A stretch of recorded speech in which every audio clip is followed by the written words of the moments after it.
2026年开春，我用3天时间9张火车票完成了一段2440公里的铁路环线。时间如果往回拨50年，湘黔线上还回荡着3线建设的号子声，偏僻的榆树湾因此一跃成为大山的心脏，也就是如今的怀化。而2026年的今天，通往深山的7272次公益慢火车从这里出发，车厢里满是当日的新鲜。时间线再往前是50年代，黔桂线在喀斯特石林之间艰难的搭建。金城江向东是柳州的盆地，向西是贵州的群山，可这里为何却仿佛永远停留了在那个千禧年代？若我们把时间线再往前推30年，那条曾经在战火中求生、废墟里重生的湘桂铁路，如今第6次的国际列车刘三姐号再次压过这些厚重的钢轨，在跨境参生的祸气中，它成了通往越南的友谊之路。而这趟当代标杆的刘三姐号究竟体验如何呢？所以这3条线路为期待的不仅是地理上的环线，更是近代史与现代基建的一个交织的缩影。过去已成往事，在时代快进的今天，这些串起3省往事的铁轨又是如何承载起当下最细碎的生机呢？欢迎收看枕墨之上视频系列《湘黔桂铁路往事》。我正准备去株洲，株洲的话主要是为了从湘黔线的起点。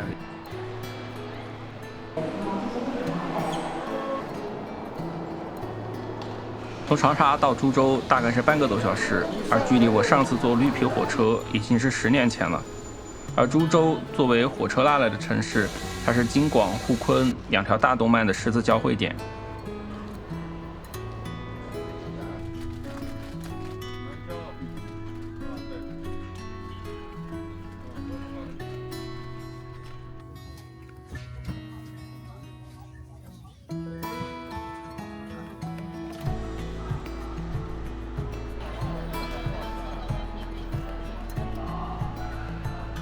然后现在到了株洲站，要辣的。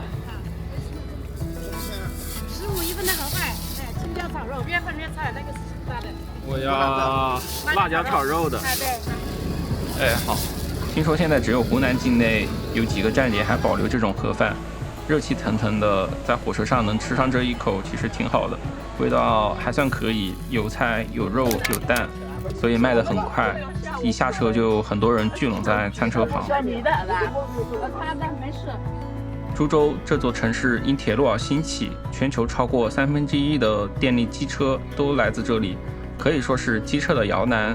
而从株洲往西，50多年前这里并没有铁路。3星建设时期，几十万建设者进山，在石灰岩大山里凿出了上百座的桥梁和隧道，把铁轨扎进了雪峰山脉。但受限于技术，在那个没有盾构机的时代，只能沿着山谷修建，所以现在高铁只要382公里的路，而这条铁路线用了492公里，桥梁和隧道的占比超过20%。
而这条线路最关键的坐标是怀化。它原名榆树湾，只是一个几百人的小镇，因为乡前线和交流线在这里十字相交，变成了火车拖来的城市。好，这就是怀化火车站头，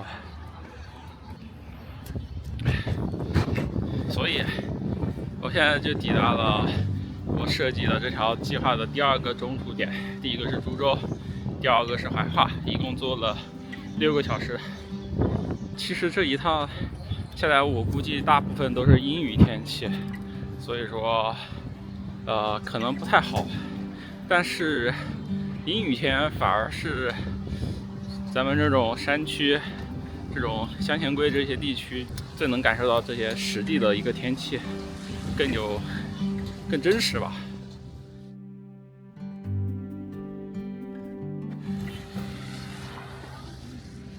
发现了，我找美食攻略，不管是鸭子粉还是血鸭什么的，都跟鸭有关。所以说，今天晚上我就打算吃跟鸭相关的鸭子粉之类的。然后我现在去寻找那个鸭子粉。我现在出门，但是鸭子粉我看那个灯饰什么的，它已经6点钟已经关门了，就停止营业了。所以说我就只能选择去吃那个血鸭。我看到一个比较近的，它只有1公里的距离，所以说慢慢走过去看一下。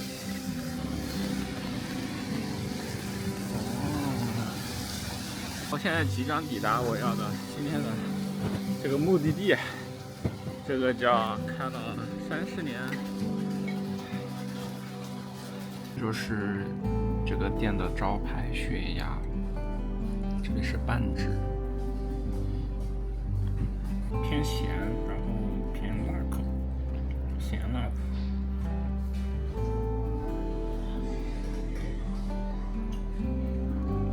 我现在吃完了，明天早上去看火车。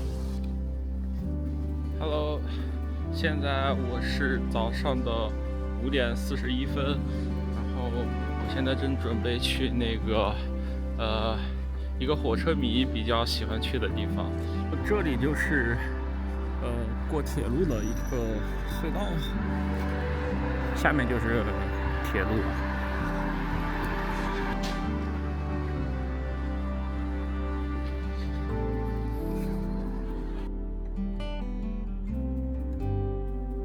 这里是清晨的怀化火车站，这个火车站成了5省交接的铁路中心。每天清晨有很多纯数字的火车从这里代发，而今天我要乘坐的就是7272次列车。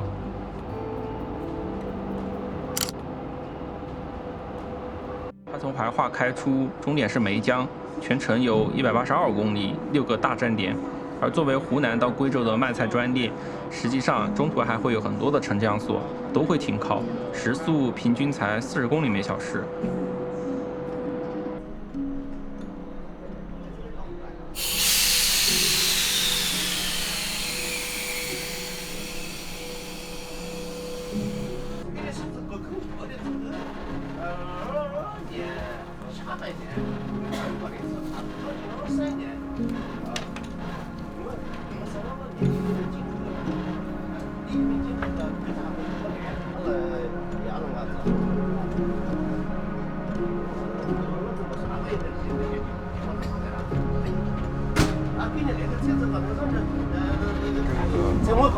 上车之后，它会有暖气，很明显热很多。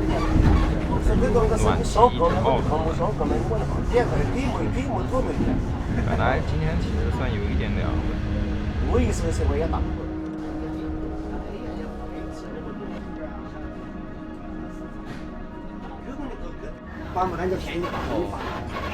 发现进入往贵州走，山就变多了，而且雾也有凸起来了。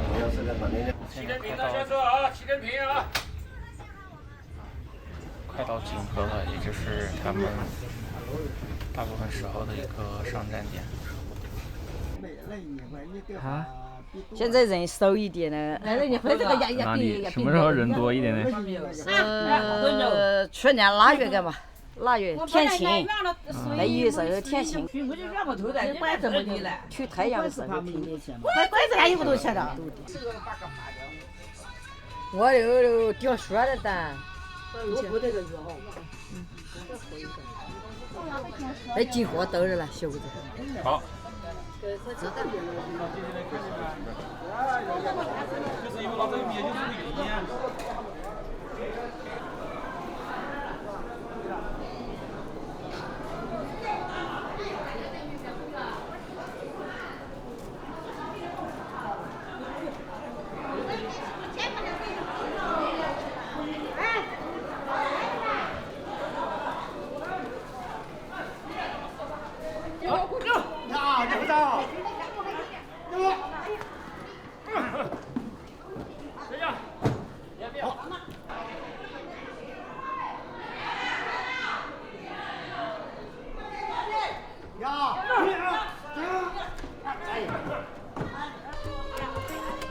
而从怀化站之后，陆陆续续开始菜农老乡们会上车，而从锦河站上的人是最多的。现在刚开春，能看到现在卖的都是一些3月的季节菜，一些蕨类、野葱、毛竹笋、刚抓的鱼以及麻样的冰糖橙。有时候买卖不一定要在市场，火车上也会有现买现卖。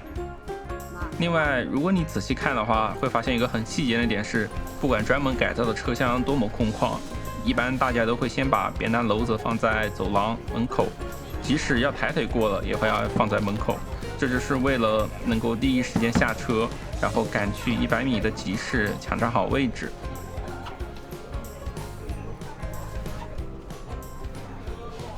干辣椒怎么卖？干辣椒25。野葱5块呀，5块要吗？5块钱斤啊。他们都有的卖6块嘞，我这卖5块。我一个尖子哈。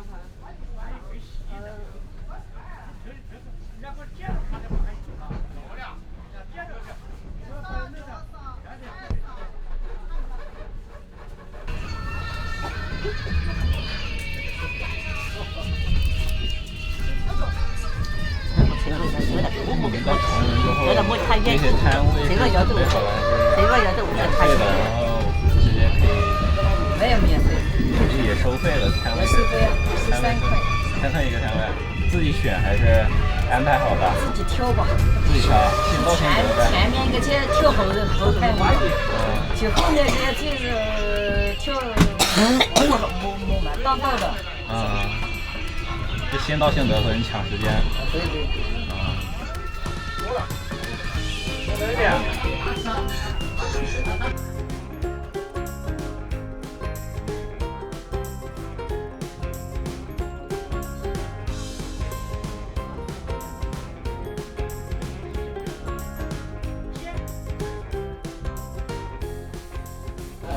哇！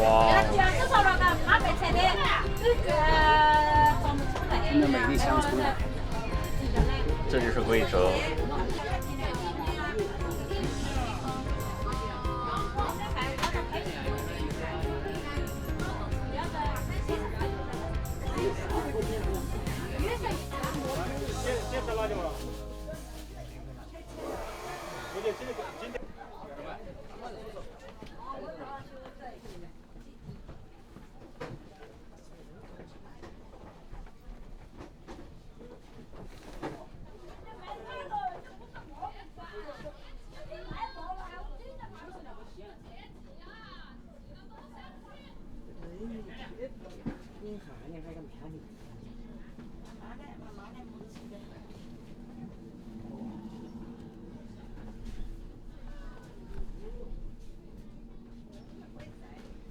然后现在外面下大雨，到了铜仁，也就是菜农的目的地，但是下着很大的雨，很好。他们也还是要去赶市集，都还是刚拿出来的，你看这还在整理他们的菜。然后你会发现，现在的菜大部分都是一些春菜，什么葱、然后一些蕨菜，还有一些苔藓、野葱这一类的比较多，因为现在是春天嘛，春天菜就是这些。然后这边很明显就是有摊位固定的，就是一些本地的菜农，所以他们有专门设立一个专属区提供，应该是提供了一个专属区。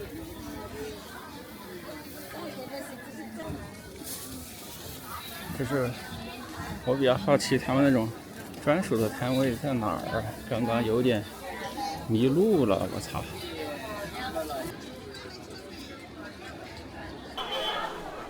你明显对比刚刚经过的市场，然后这个从锦和那边赶过来的，瞬间让这个市场变得非常的热闹，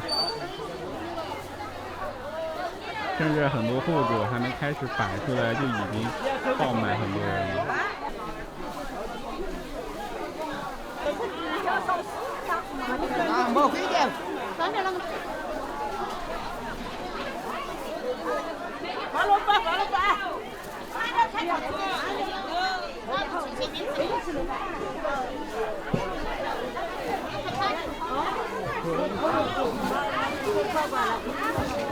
这2块钱算了，有俺挣钱了。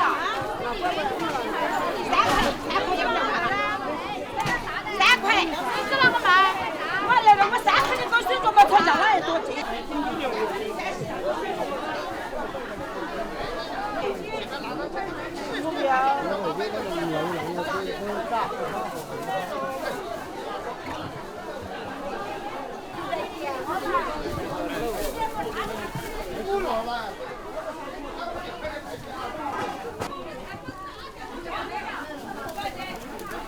真是有点寸步难行。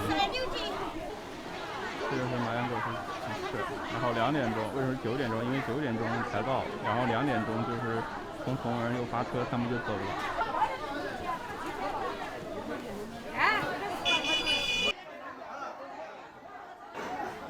然后现在因为已经12点半了，大部分买菜的都走了，然后摆摊也差不多收摊了，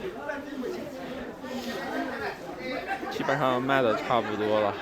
而没有卖完的也会以很便宜的价格在各节车厢奔走寻卖。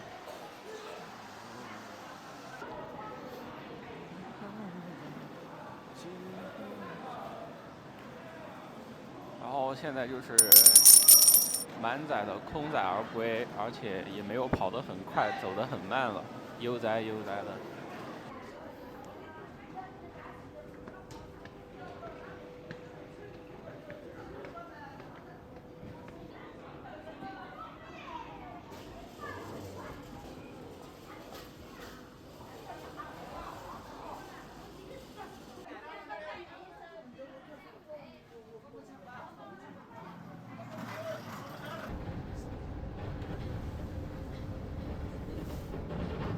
中国人民忙起服。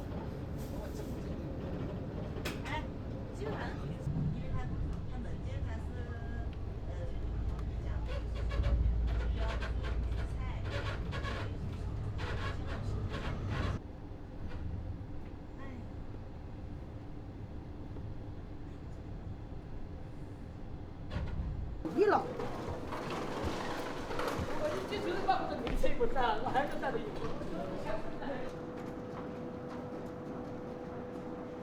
就这样，这就是这趟公益卖火车的日常，熙熙攘攘而来，熙熙攘攘而走。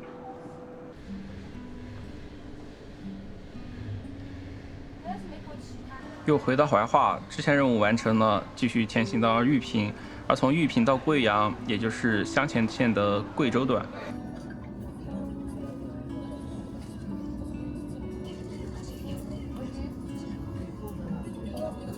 现在已经从怀化到了玉屏，明年坐玉屏的436火车。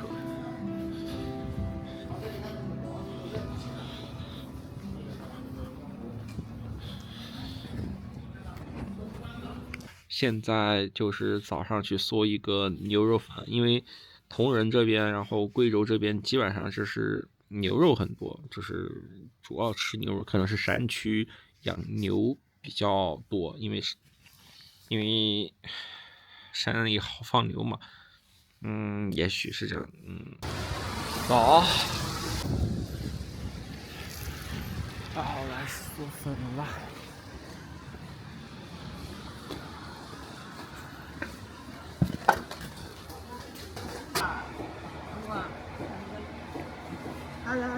一般加什么比较多？有鸡蛋呀，什么都有啊。你看你想吃什么就加什么。是羊腿吧？羊腿。对，牛骨。这个是可以吃的。牛皮、牛筋这种啊？牛皮、牛筋、牛肚，还有冬瓜肉，还有鸭腿、有鸡腿，看你自己喜欢吃啊。我喜欢吃香葱，这种帮我来一点。香葱多来一点是吧？是的。可以啊。还要加啥吗？加一份牛肠吧。加一份牛肠是吧？好。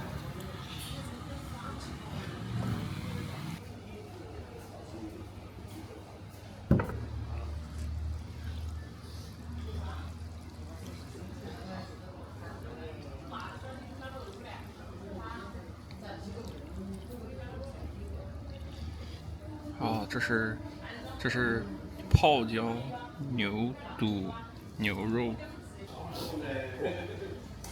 其实这味道。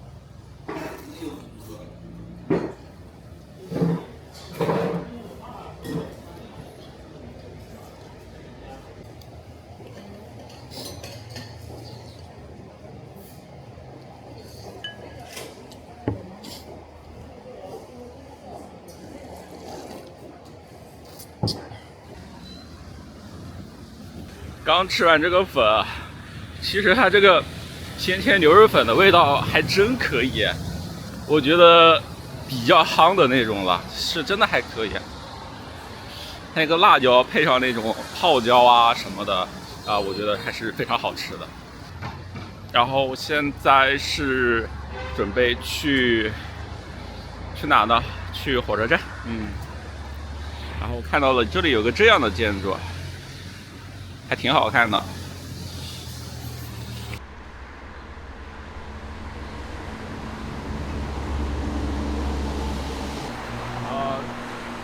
这就是3月份的贵州，早上起来基本上就是会起很大的雾，呈现一种深蓝的那种感觉，有那种深山老林的感觉。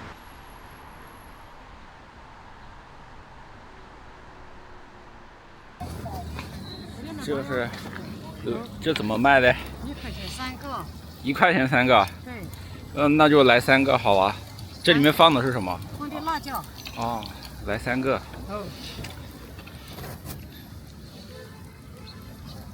就是面粉裹的这个是吧？不是，是我们贵州的大米，看过。这是大米。对，大米做的嘞。啊。你敢信这3个我不知道叫什么，1块钱，但是我看见它好几次了，应该是贵州的吧？他说是，用大米糊跟那个葱啊、辣椒啊、酱什么的混在一起，然后炸出来的东西。1块钱3个 ，crazy！ 我操！本来我还有点没吃饱，可能昨天一天没怎么吃饭，所以今天才买了这个加餐。这就是玉屏站，不算一个大站台吧，还行。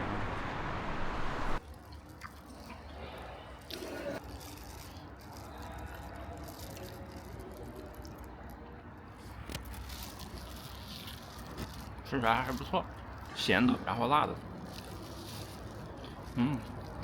还可以，就是油炸的，稍微有那么一点点油。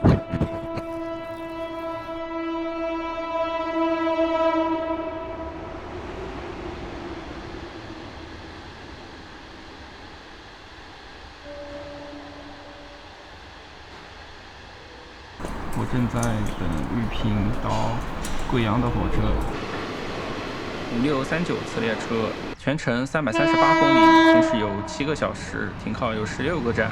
而与724不同的是，这趟连接的是黔东的工业镇和县城，多了一些赶路的人。然后它这个也是改装了，空的，然后旁边是这种座椅。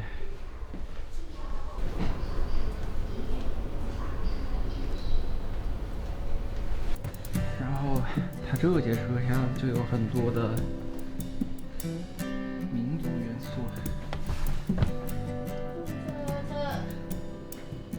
刺绣，像这种整套的银饰。Wherever you pray, wherever you lay, I'll be there when you call me. Over rivers and roads, wherever you roam, I'll be there when you call me.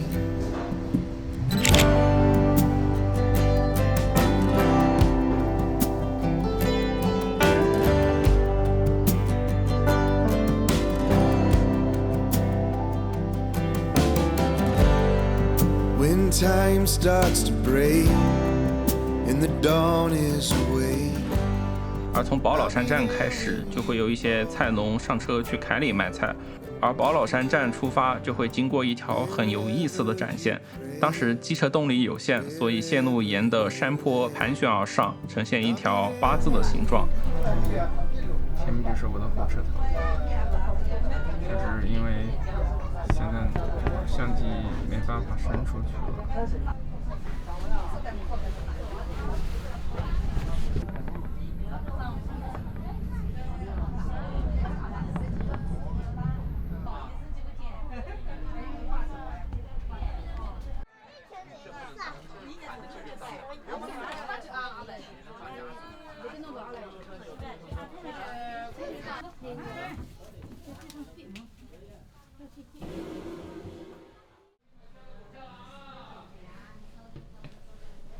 一抽是1块，看这，哪袋子？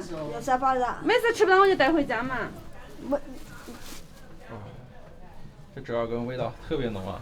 你吃过来不？我吃过来，挺香的。我吃过好几次，实在吃不来。4块4块哈。要把一抽的5块了嘛？我不要。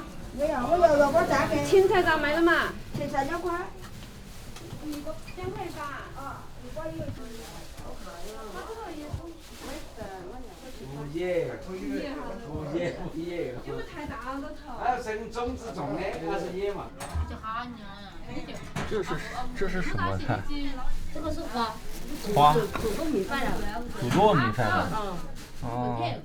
有家饭，大很吃不来，哪家好香的，这有些就没有那么香。是很香。的话很香的。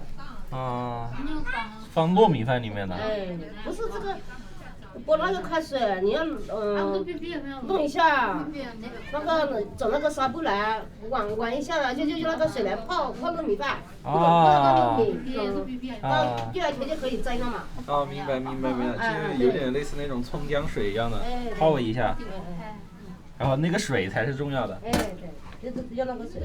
啊，下面还有一绝的。这小手饭啊，太贵了。因为这叫菜人没有配。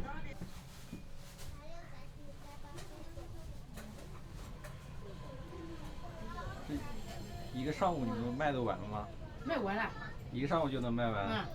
这折耳根是现在这个季节了。现在。列车即将到达凯里站，下车的旅客，请您携带好行李物品到车门口等候。下车时，请紧握扶手，注意脚下安全。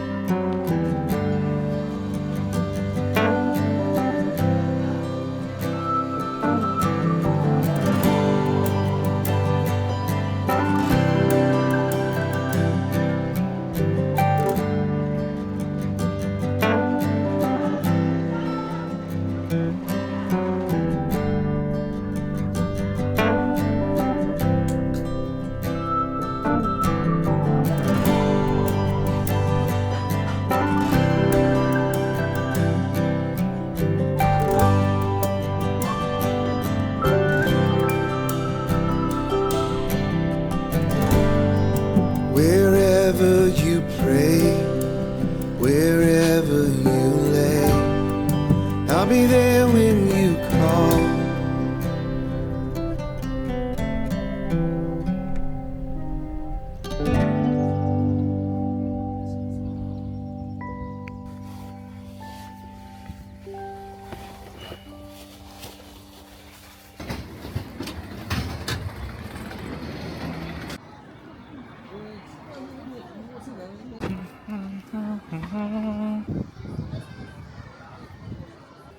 你会发现贵阳它这边更生活一点。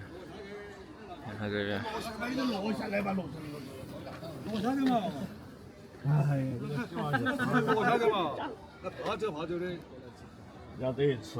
还有一会儿把我拿跑嘛。来跑，有高子怎么去？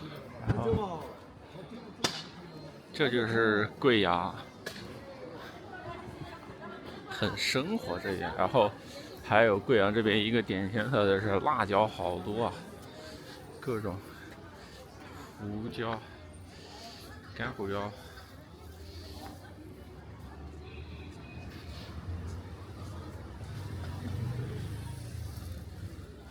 这能分得清？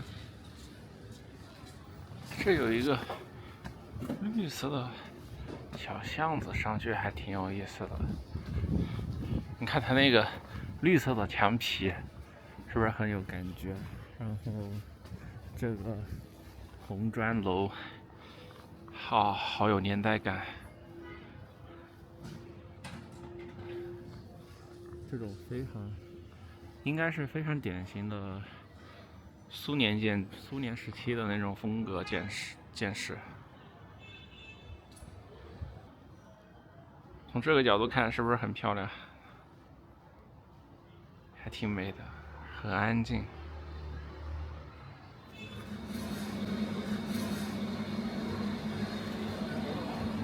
咕噜饭，还有这个汤饭。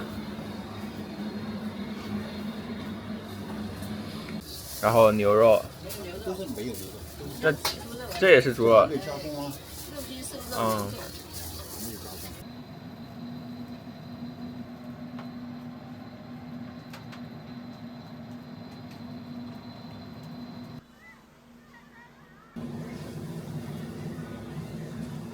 这是灌饭。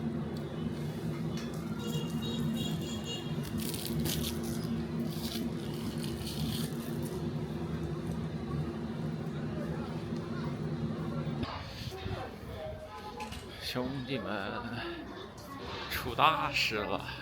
刚刚不是在吃那个烤肉吗？串那种烤肉蘸水的，然后我以为那个到马尾的火车是6点钟的，所以我打算吃完饭我再去买票进站。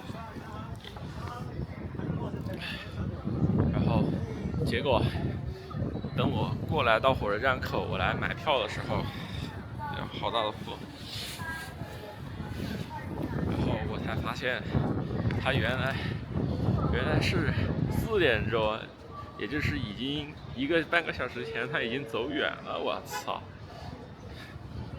所以我现在就只能先去金城江了。就是，其实原本到马尾的话，也很麻烦，因为到马尾的话，我就得坐巴士到南丹，然后才能上车。所以说，更省事一点吧。所以我重新买了到金城江的票，是今天晚上10点钟。所以说时间一定要记好。所以他现在就只能先进站了，等到晚上10点钟的贵阳到哪儿？到金城江的，然后再从金城江到柳州。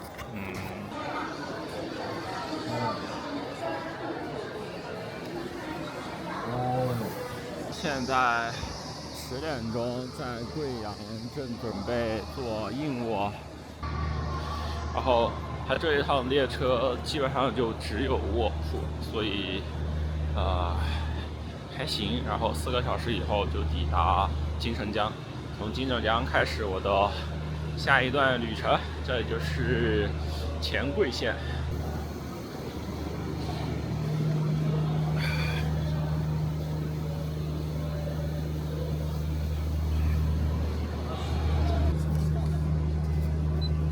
好些。还是伤人了嘛。接过一下。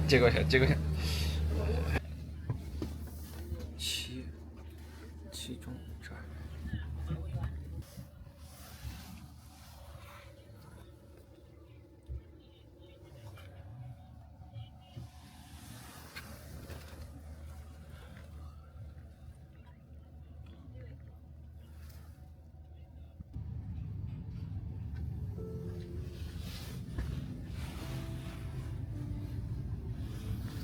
而离开贵阳后，一路向南，穿过马尾，火车滑下云贵高原，进入了广西地界，进入了金城江。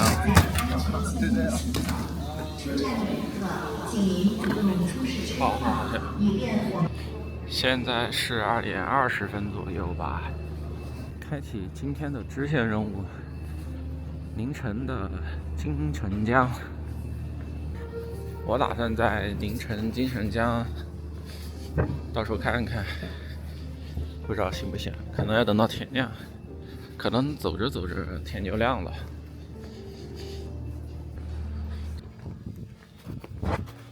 现在从火车站一路直行过来，可能是因为火车站这边，有铁路有客流吧，所以很多还是正常营业的感觉，没有关门。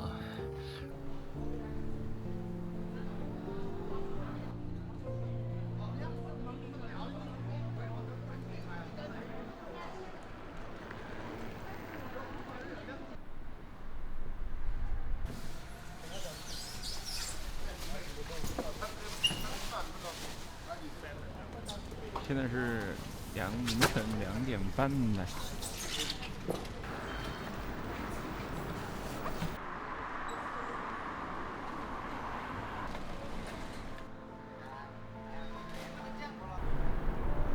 然后，其实这个正对面，它是有一个非常高大的山的地貌，给你们看。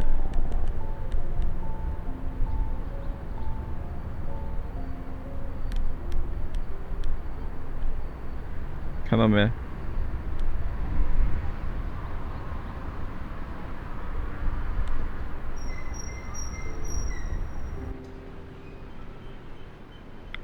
所以能感受到，就是整个河池市是比较四面环山。现在是凌晨2点半哦。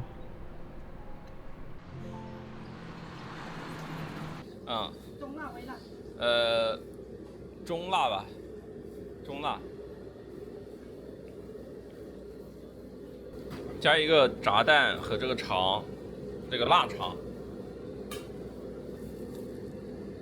鸭掌来2个吧。鸭掌，这个。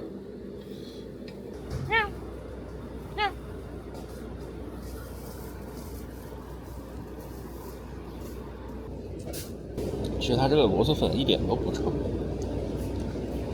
跟我们在湖南或者外地吃的螺蛳粉没有那个豆笋的臭味。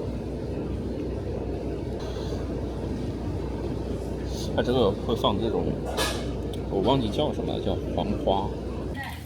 它这鸭掌的味道还是可以的，我觉得还挺好吃的。吃饱喝足后，干一瓶微冰的这种豆奶，简直爽呆了。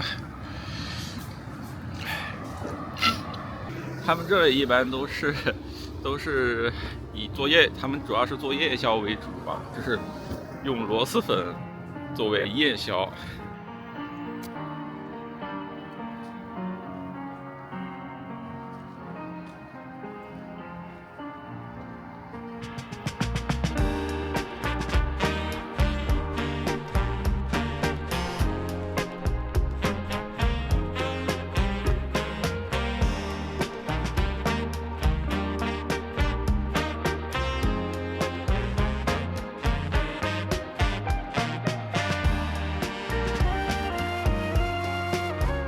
2000年前，这里是黔桂铁路的心脏，河池的政治经济中心。你能看见90年代的筒子楼，也能看见千禧年的硬朗几何、碟状的盘旋餐厅、蓝绿的玻璃，藏着那个时代的张扬、科幻和乐观。还有当年比较流行的欧式钟楼，顶着一座大钟，定格曾经的繁华。而04年行政重心的东移，09年的前轨铁路改造，再到后来的高铁通车，这座城市的脚步慢慢停了下来。这对城市发展而言是一段遗憾的停滞，但对记录者来说，这里存着补铁时代最典型也是最后的模样。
而从金城江到柳州，窗外不再是连绵的山脉，而是利剑般的孤峰与成片的甘竹林。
现在就到柳州，从柳州之后，我就准备坐 C6 到北京的 C6 的列车，听说很不错哟。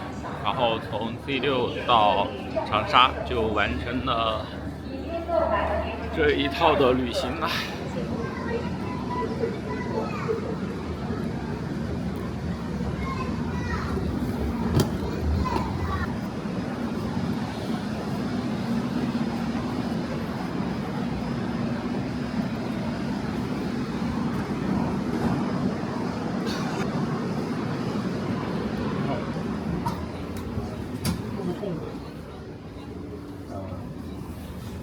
你得接着给他打电话，他问你一下这个地点，因为地点我也不知道。它还有个专门的洗脸间。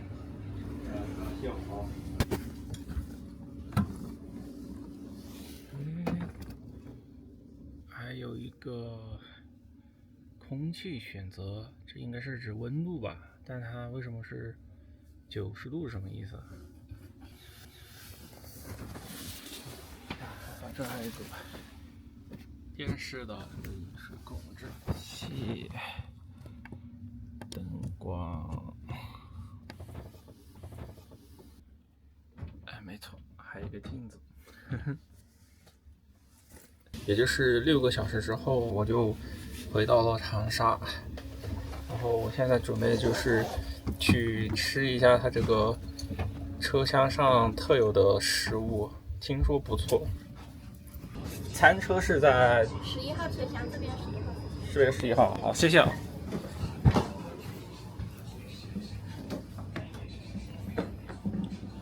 哦，这样开门。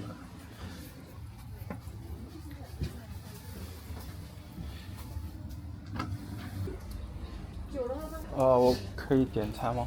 啊，还在时间吧？啊。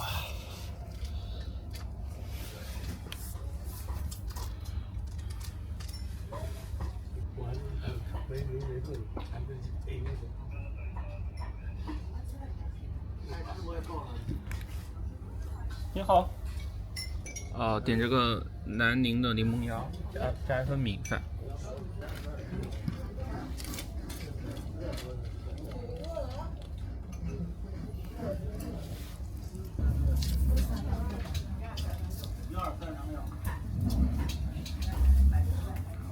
50元。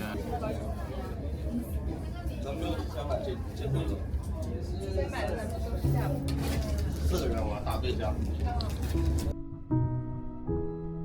湘桂县的命运藏着一段沉重而又坚韧的历史。抗战时仓促修建，而又在战火中被炸毁，建国后的重新修复，一步步撑起了西南的大动脉。高铁时代的到来，老路基有的成为遗址，有的只留货车穿行。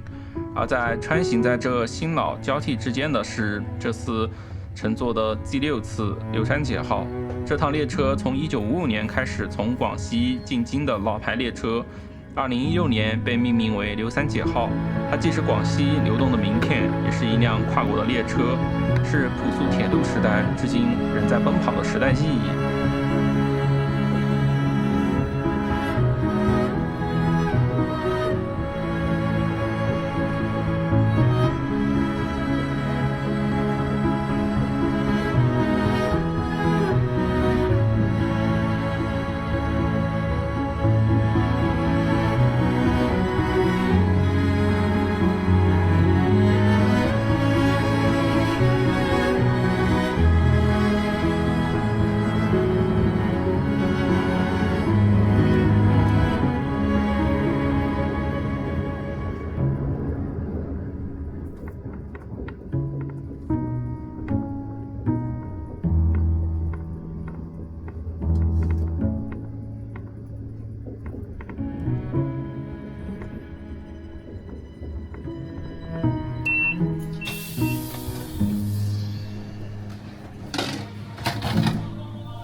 到了。这趟 G6 列车，我整体的观感还挺不错的耶，非常的舒适。这是你从慢火车再到高速日的一个非常代表当下火车的一个走向的感觉，你就能体会到这套环线和时代的发展，大概就是这样的。Over， 下期见。